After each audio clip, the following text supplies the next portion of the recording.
ሃይ እንዴት ናችሁ? ዶክተር አሻገር ይባላለሁ። የምግብ ሳይንቲስት ነኝ። ከሰሞኑ እንግዲህ የተለያዩ ዘገባዎችን እየሰጠው እገኛለሁ። ባለፈውም እንዳልኩት እንግዲህ በተለያዩ ዘገባዎች ላይ ብዙ ኮሜንቶችና አስተያየቶች እየሰጣችሁኝ ነው።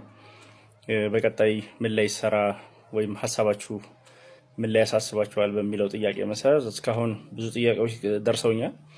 ከደረሱኝ የምግብ ደህንነታቸውን ለማረጋገጥ አሳስቧችሁ እንዲሰሩላችሁ ከፈለጋችሁት ውስጥ የተወሰኑት እንደ ቋንጣ ያሉ ምርቶች ጤንነት እንዴት ነው የሚል፣ ስለ ክኖር ማጣፈጫ ምርት ሀሳብ ስጠን፣ ቸኮሌት ምንድን ነው የሚል ሀሳብ የሰጠ አለ። በተመሳሳይ ደግሞ ፍሌቨርድ እርጎ ወይም ጣፋጭ እርጎ በተያያዘ እንዴት ነው ብላችሁ የጠየቃችሁኝ ሰዎች አሉ።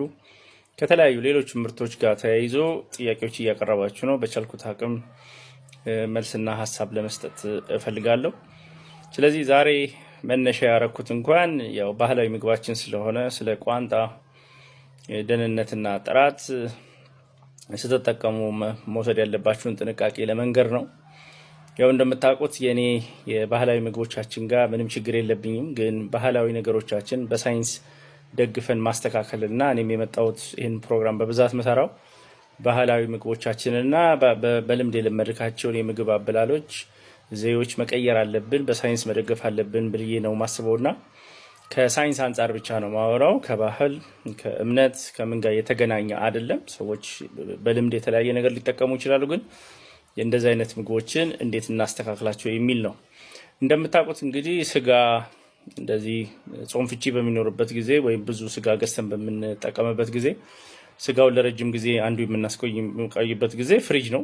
ግን እንደምታውቁት ብዙ ፍሪጅ ያለው ህብረተሰብ ውስጥ አይደለም ያለ ነው። በተለይ ከተማ ውስጥ ራሱ ሆኖ ፍሪጅ የሌለው አለ። ብዙ ከተማ ውስጥ ሆኖ ፍሪጅ ውድ የሚሆንበት ሰው አለና ገጠር ውስጥ ደግሞ የምናየው በብዛት ወደ ጦር ሜዳም ወደ ሌላም ቦታ ሲኬድ የስጋን ለማቆየት የምንጠቀምበት መንገድ ቋንጣ ነው።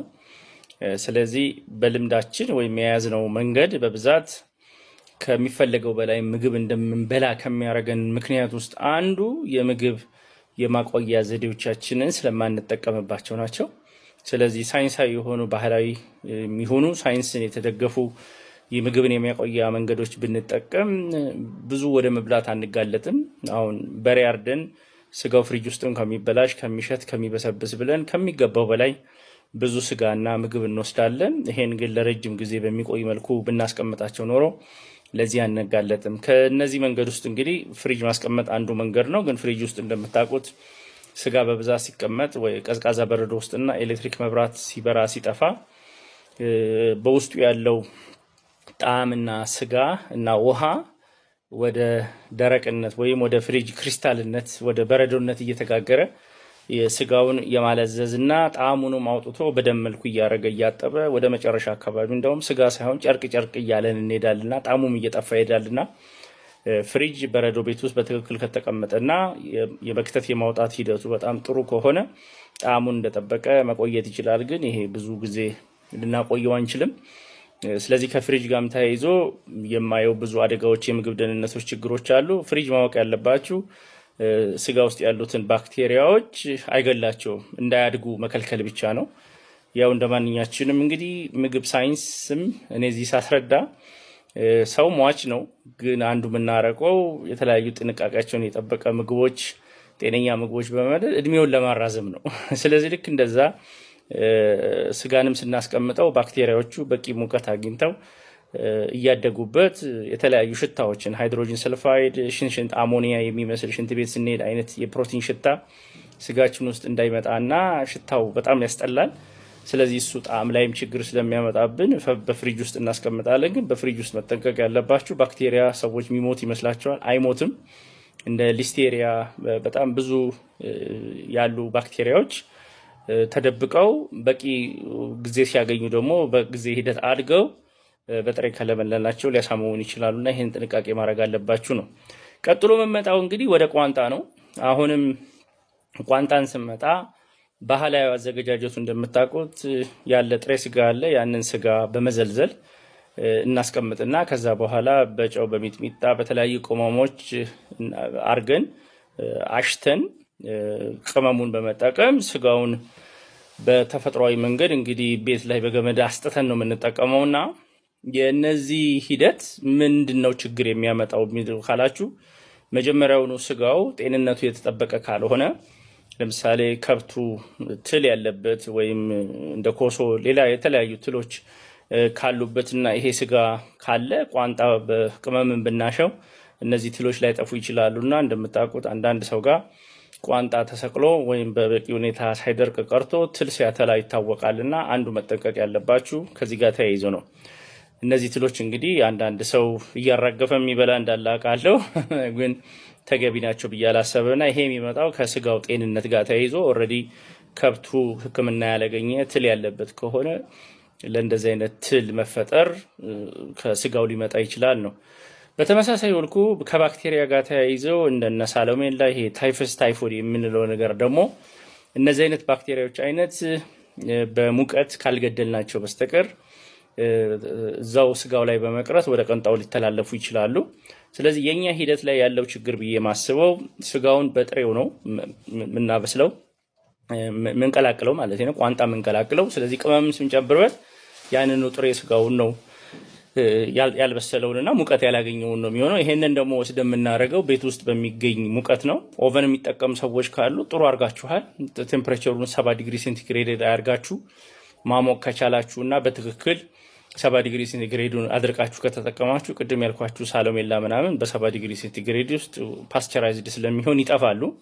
የኔ ችግር ግን ያለው በየቤቱና በየባህላው ኪችን ውስጥም ቢሆን ወይም ማድቤታችሁን ውስጥ ገመድ ዘርግተን ስናሰጣ የድርቀት የማድረቅ ሂደቱ በበቂ ሁኔታ ካልደረቀና በንፋስ መልኩ ብቻ ከደረቀ ባክቴሪያው አይሞታምና ብዙ ሰዎች ቋንጣ ከበሉ በኋላ የተለያየ በሽታዎችና ታይፈስና ታይፎይድ ሊይዛቸው ይችላልና ይሄንን ጥንቃቄ እንድታረጉ ለማለት ነውና ቋንጣ ለረጅም ጊዜ ማቆየት ይቻላል። ግን እዚህ ውስጥ መምከር የምፈልገው እንግዲህ የምናደርቅበት መንገድ በተለይ እርጥበት በደንብ ካልጠፋ የእርጥበቱ መጠን ካልጠፋ ባክቴሪያው ይኖርበታልና በቀመምና በጨውም ቢደቆስ ባክቴሪያው ግን እዛ ባልደረቀው አካል ውስጥ ከላይ ይደርቃል። አንዳንድ ቋንጣው ውስጡ ግን እርጥበት ኖሮት ከተቀመጠ ባክቴሪያ ውስጥ እዛ ውስጥ በመደበቅ አሁንም በማደግ ይሄንን ከፍተኛ የጨውና የቅመማ መጠን ያው ጨውና ቅመሞች ኃይል ሰጥተው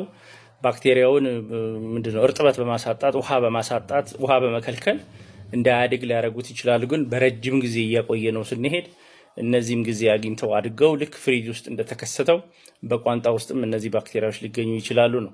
ስለዚህ በቲክቶክ ላይ በተለያዩ ፔጆች ላይ የሀገራችንን የቋንጣ አሰራር ሂደት ለዓለም አቀፍና በገበያ ደረጃ በኮሜርሻል ሌቭል ሰርተው በላስቲክ እያሸጉ ለመሸጥ የሚሞክሩ ሰዎች አሉና ለነዚህ ሰዎች የሚመክራቸው ከባህላዊ በተጨማሪ ምግቦቻችንን ከቤት ወደ ገበያ ስናወጣቸው ቤት ውስጥ በነበረው አይነት ሂደት ሳይንስንና የምግብ ሳይንስን ካልጨመራችሁበትና ተገቢውን የንጽህና የአመራረት ሂደትና በሙቀት የመግደል ሂደት ካላካሄዳችሁት ፓስቸራይዝ ካላረጋችሁት ይሄ የምትሸጡት ቋንጣ ለህብረተሰብ በረጅም ጊዜ በሽታና ጉዳት ሊያደርስ ይችላልና በዚህ በቋንጣ ምርት ላይ የራሳችሁን ጥንቃቄ እንድታረጉ ለማለት ነው።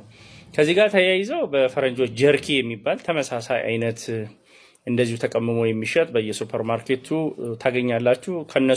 ከነሱ የኛ የሚለየው ቅድም ያልኳችሁን እንግዲህ ይህንን በማስጣት ወይም በቤት ውስጥ ሙቀት ሳይሆን ኦቨን ውስጥ በማድረጋቸው ይሄ ምርት ምንም አይነት ችግር የለበትም።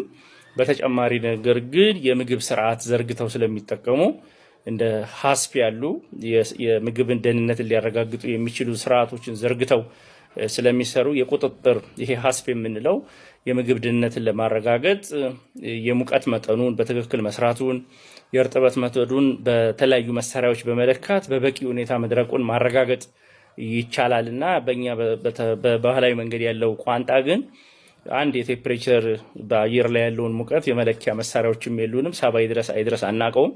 ስለዚህ 70 ካልደረሰ ይሄ ምን ማለት ነው? አንዳንዴ እንጀራ ቤታችን ውስጥ ለማሞቅ ብለው ሴቶች ሲሞክሩ በደንብ እናሞቀዋለን ብለው ትንሽዬ ምጣድ ላይ አቆይተው ሲያስገቡት ትንሽዬ የነበረው ሻጋታ ሙሉ ነጭ እንጀራውን እንደሚያደርገው ማለት ነው። ስለዚህ እኛም ቋንጣን በቤት ውስጥ ስናዘጋጅ የቀኑ የሙቀት መጠን አንዳንድ ቀን ከፍ አንዳንድ ቀን ዝቅ ሊል ስለሚችል በቂ የሆነ ሙቀት ካላገኘ ግን ፈንገስ ሊያድግበት ይችላል ማለት ነው። ልክ እንደዛ ተመሳሳይ ይሄ ቋንጣ ባክቴሪያዎቹ ሊያድጉበት ይችላል። ከዛ ውጪ ከቅመማ ቅመሞቹ በበቂ ሁኔታ ደግሞ ፈንገሶቹ ካልመታ ሻጋታና አፍላቶክሲንም እዚህ ቋንጣ ውስጥ ሊፈጥርብን ይችላልና ባህላዊ ምግቦቻችን በጣም ጥሩ ናቸው፣ ግን ሳይንስን እንጨምርባቸው ለማለት ነው።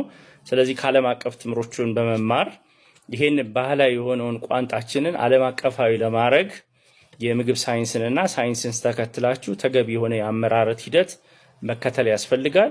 የፀሐይ ሙቀትንና በቤት ውስጥ ያለውን ሙቀት በማዘጋጀት ወይም ደጅ በማስጣት ወይ ፀሐይ ላይ በማድረግ የቋንጣን የባክቴሪያ መሞት ሂደት ማረጋገጥ ስለማይቻል ይህንን ምርት የምትጠቀሙ ሰዎች ካላችሁ በየዓለሙ በየሀገሩ በተለያየ ቦታ ከባህላዊ መጥተው ቋንጣ የሚሸጡ ሰዎችን ይህንን ምርት መረጋገጡን አስታውሳችሁ እንድትበሉ፣ ካልሆነ ግን ይሄን ቋንጣ ደግሞ ቤታችሁ ወስዳችሁ ስትበሉ በጥሬው ከመብላት ወይም በዛው በቋንጣነቱ መልሳችሁ ለቋንጣ ፍርፍር ለምናምን እሳት ውስጥ ከታችሁ ደግሞ ካበሰላችሁት በዛ ሰዓት ችግርን ቢኖርበት ቀጥሎ ግን በምትሰጡት ሙቀት ደግሞ ባክቴሪያው ሊጠፋ ይችላልና የዛሬ እንትኔ ባህላዊ ምግቦቻችንን ወደ ሳይንስ ቀይረን በዚህ ደግሞ በሽታ እንዳይመጣብን ጥንቃቄ እንድታረጉ ነው። መልካም ጊዜ ላለው አመሰግናለሁ።